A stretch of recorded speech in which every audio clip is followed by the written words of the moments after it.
So I do have the grateful job now of staying between you and the dinner.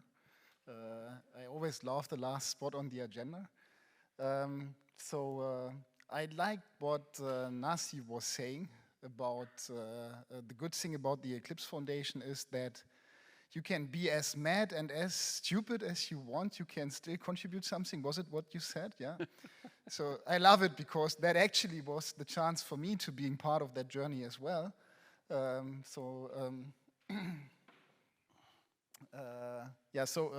forgot the slide about me. So Ansgar Lindwedel is my name. I'm working for Bosch, but now talking to you as one of the representatives of the steering committee of the Eclipse SDV Working Group.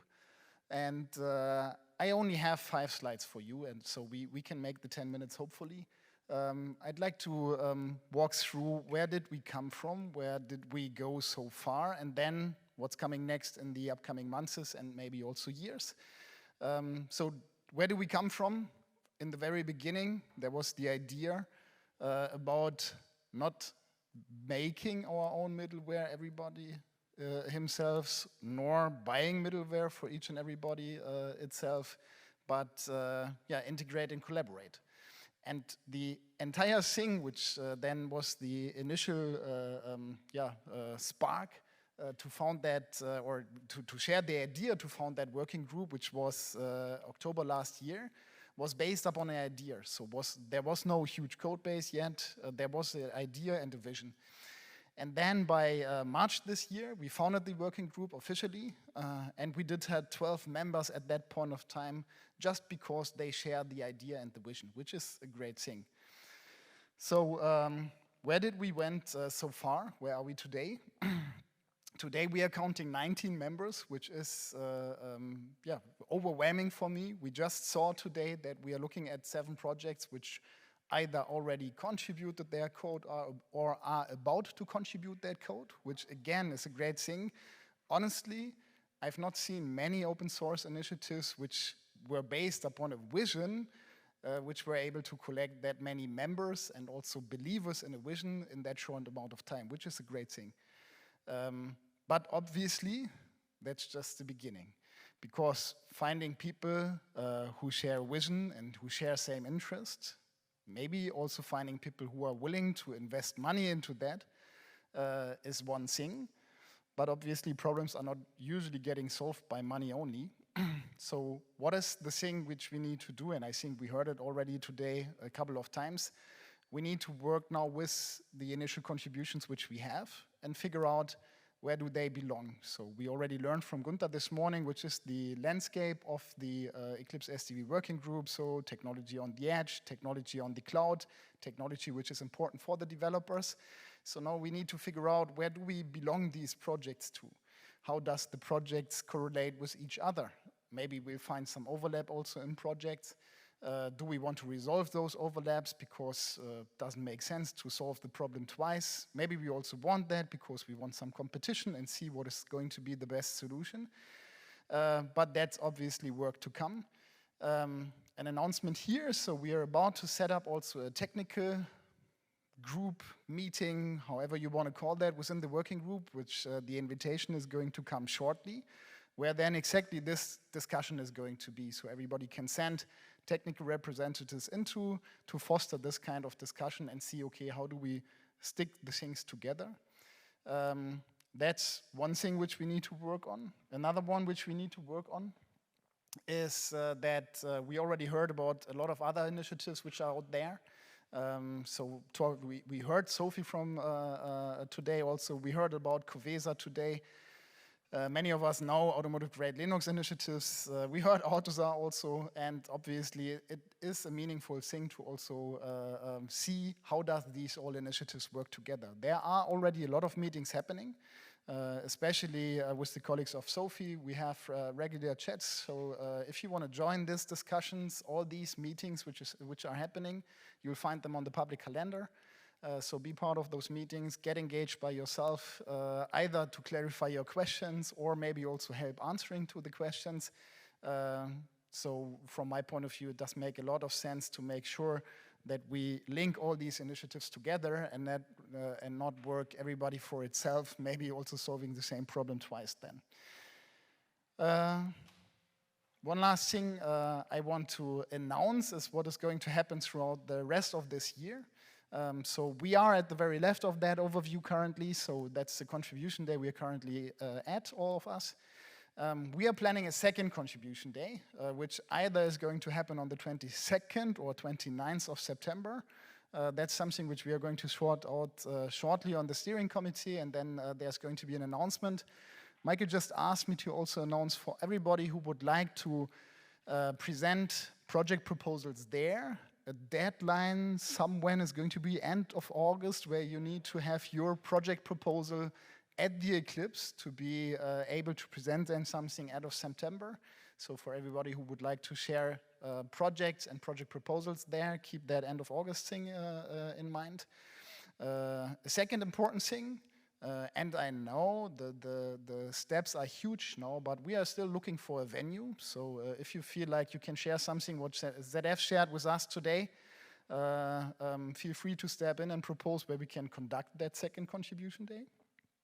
Then a third thing, which is going to come up in October, already planned for a long time, 24th to 27th, is going to be the EclipseCon in Germany, which is going to happen in Ludwigsburg.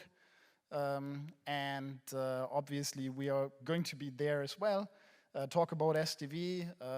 There's a plan also to have some first technical trials there, hackathon, to also get engaged on technology and not only talk about code demos, but also get people engaged there.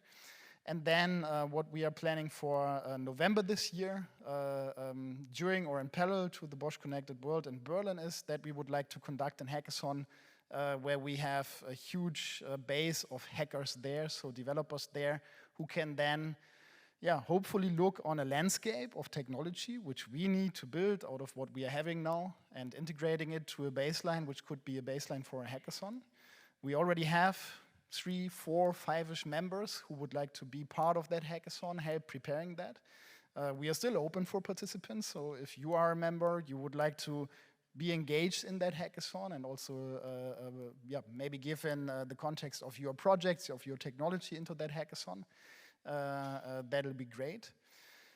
And that's pretty much what we do have on the agenda of this year if it comes to big venues. So there's going to be a lot of communication around everything for sure, but that are our major milestones for the year 2022. If there are no questions, let me end with one, from my point of view, important slide. And that's about how to make open source initiatives successful. So when I prepared that slide a week ago, I went to Google and tried to figure out what does Google answer if I'm looking for success factors of open source initiatives. And funnily, the most answers I got was about technical KPIs. So Google was talking about you can, for example, figure out if some open source project is successful if you can measure how much regular contributions you have, do you have a vital community, etc., etc. So you found a lot of technical hits and technical arguments what makes open source initiatives successful. I heard a quote from one of the steering committee members at the very beginning when we were founding this whole initiative, and that quote was, OSS initiatives are 70% about people and 30% about technology. So today, we mainly talked about technology, but it is very important that all this also works with people. That's why we're here, and that's why I'm also very happy that we are able to be here in person and also share some time now, because I've been seeing initiatives in the past where it was comparable. It was some bottom-up approaches, so joining for a vision, everybody was sharing projects into that. But if everybody is just sharing projects into a community and then expecting that somebody else is adopting what he was sharing there, or maybe expecting that somebody else is just taking that as a new standard, and if everybody is acting the same, it's not much which is then happening afterwards. So from my point of view, what is very important is that on the one hand side, obviously, everybody of us has a big ego and does have a good conviction that he is working on the latest and greatest shit in the world. But we need to focus a lot on how can we really collaborate between the different projects. So, as I said 3 slides back, obviously we can decide for being competitive and saying, okay, we do have 2 projects who are solving the same things, and then let the better one win in the end. But from my point of view, a good KPI which we can have on our community, on the one hand, obviously, is diversity in the community. I think we are on a good track there. But the next KPI I'm looking at is how do we now really get engaged cross-project-wise? So do we get people involved in our projects who are not coming from the bubble we are already in?